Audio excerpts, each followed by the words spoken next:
is it that whenever I start filming, it immediately becomes too bright for me to open my eyes?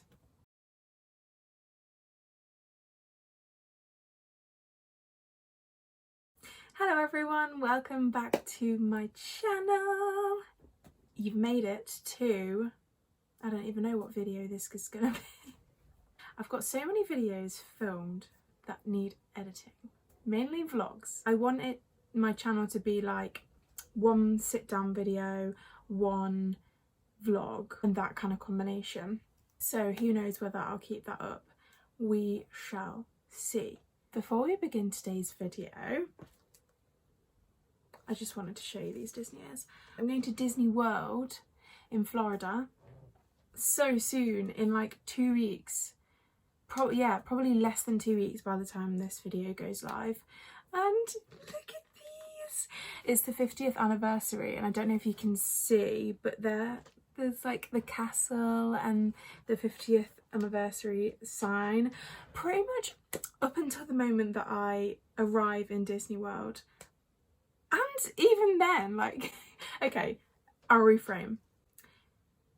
Up until the moment I leave Disney World, I'm wearing something Disney every single day. And lately, it's been me socks. Oh, dear me, that's bad. Maybe I'll stand on my chair and that'll make it better. Marie! So it's mainly been my socks recently, but I'm just getting in the spirit, you know? Getting ready to go. So yeah, I just wanted to show you them. I'll take them off now for the rest of the video. Today's video is going to be my first in my mindset series where I teach you how to be the strong, confident, badass female that you so are. So if this is your kind of video, do stick around and make sure that you subscribe to my channel for future videos and give it a like and a comment. And feel free to suggest any videos as well down in the comments. Today I'm going to be talking to you about how to deal with life's ebbs and flows, life's highs and lows, when life gives you lemons and you must make lemonade. I don't know where that phrase came from. I've never made lemonade when I've had lemons in life, but I was recently in Cornwall with the girls. I got a great metaphor for life while I was surfing the waves. I definitely can't surf. I was not surfing. I was bodyboarding. When I was bodyboarding, I got a great metaphor for life. Just purely when I hit that wave, like, I don't know if you've tried bodyboarding or surfing or any of that good stuff, but when you actually hit the wave at the right moment, it feels amazing and you feel like you're on top of the world and it takes you right into shore and you just feel like you've achieved just greatness in life. 1 minute you're riding that wave out to shore and you feel on top of the world, and the next you're crashing down and you can't get up because the sand is like sucking you under and the wave is crashing over you, or you've hit the wave wrong and you just like go 2 centimeters forward. There's a lot that can go wrong with bodyboarding. You can get beached. I was never beached, but I don't think I was good enough to be beached. 1 minute you're surfing it out, feeling like you're, I don't even know, like an absolute boss.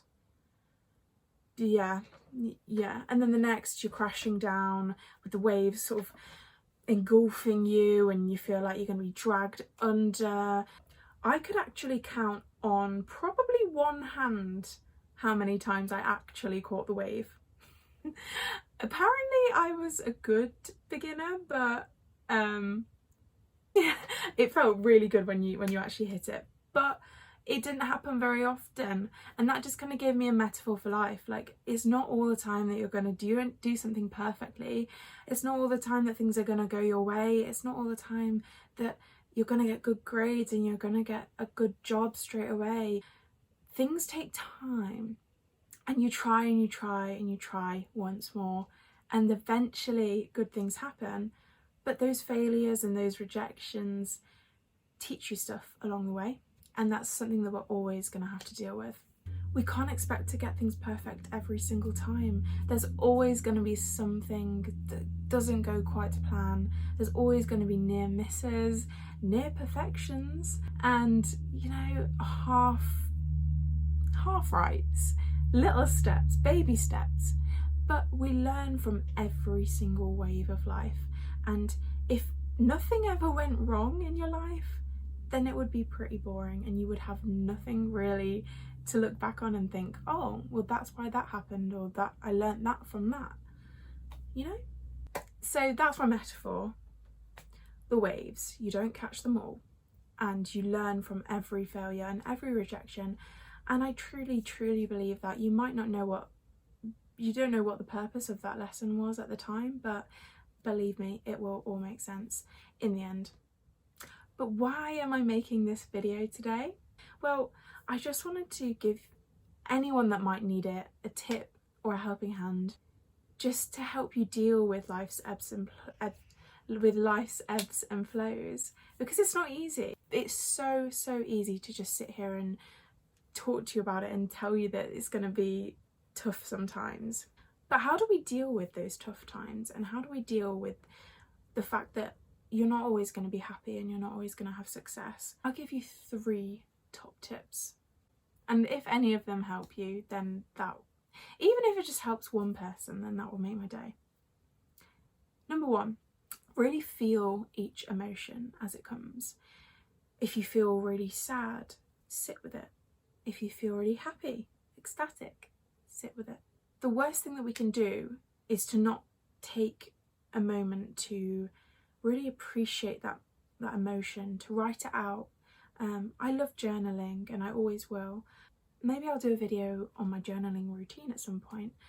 I think that feeling each emotion can be very difficult. It can be a difficult practice to get into, but once you're set up, and once you start feeling each emotion and really noticing it, sitting with it, journaling it out, then you really start to get to know yourself more, and it really makes it easier to deal with each different emotion. I mean, over the last couple of days, I've been having a few sad moments. I didn't want to film this video because I was like, I just wasn't in the right mind frame, and I just didn't feel like it, and that was okay. And I sat with myself and I accepted that, because all of our emotions are valid. If you really breathe into your emotions and really sit with yourself in them, you'll begin to take accountability for them and recognise when a certain emotion comes up for you, whether there's a certain trigger or whether it just is. Because sometimes that's the case, and that's okay. Number 2, find a constant in the ever-shifting, ever-evolving state of your emotional sphere. And what I mean by this is, find something that you can come back to, an activity or something that brings you comfort. It doesn't have to bring you joy or ecstatic, like self-discovery every single time. It's not that deep. Find a constant that brings you comfort.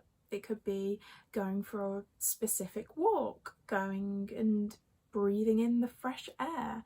It could be a particular Netflix show. It could be a cup of tea, a particular snack, something that brings you comfort no matter what. When you're happy, when you're sad, when you're angry, something that will bring you comfort and be there no matter what emotion you are feeling. By building something into your routine that will be there no matter what, it really builds that solid connection with yourself, and in turn will help you to deal with your emotions as they come. And my 3rd and final tip, communicate with those around you. Now, this could be the most important tip. It could also be the most difficult tip, because I know it is difficult. It is really, really difficult to talk to people. You feel like you're alone. You feel like you're the only person that feels this way. You don't want to annoy someone if you tell them about what's going on in your life. Maybe you think that your problems aren't as big as other people's problems, so you think you should just stay quiet. I know that's happened to me in the past, but I guarantee you that there is someone else out there that is feeling the exact same way that you are feeling, and they might be feeling it right now. They might be feeling it in silence like you are. And it is only through communicating, starting that conversation, that people will come together and start to feel better and start to heal together. I know that I always feel a weight lifted off of my shoulders when I talk to someone, whether it's my sister, my mum, my friend. I know that even if it's just saying to someone, actually today I'm not doing too well, and that's it, no matter what, I'll always feel better for just getting the words out there.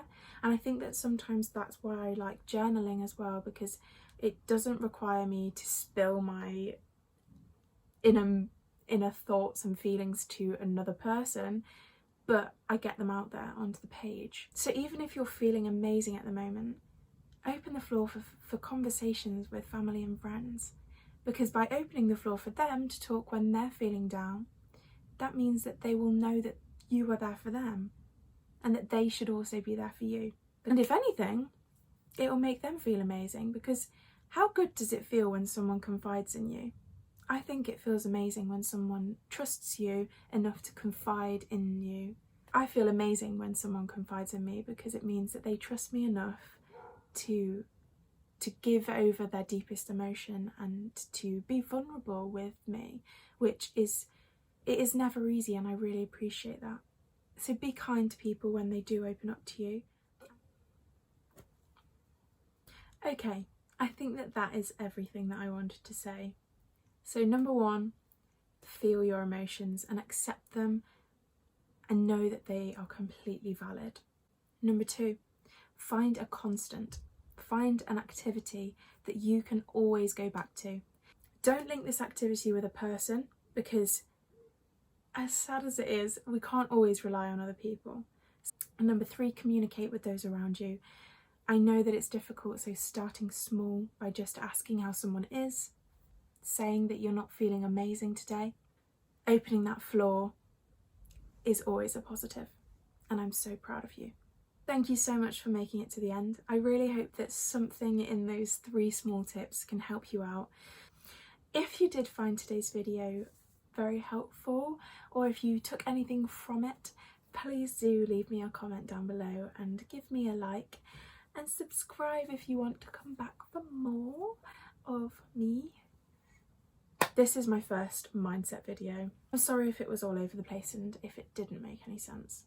I'm still getting used to this talking to a screen kind of thing. If you did enjoy and you made it to the end, thank you so much.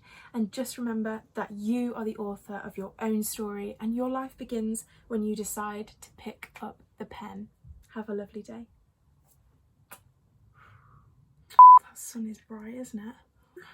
Come on to the train line. Choo choo choo. It's difficult to stand up, because if you're like me and you have bad knees and you feel like an old woman at the age of 23.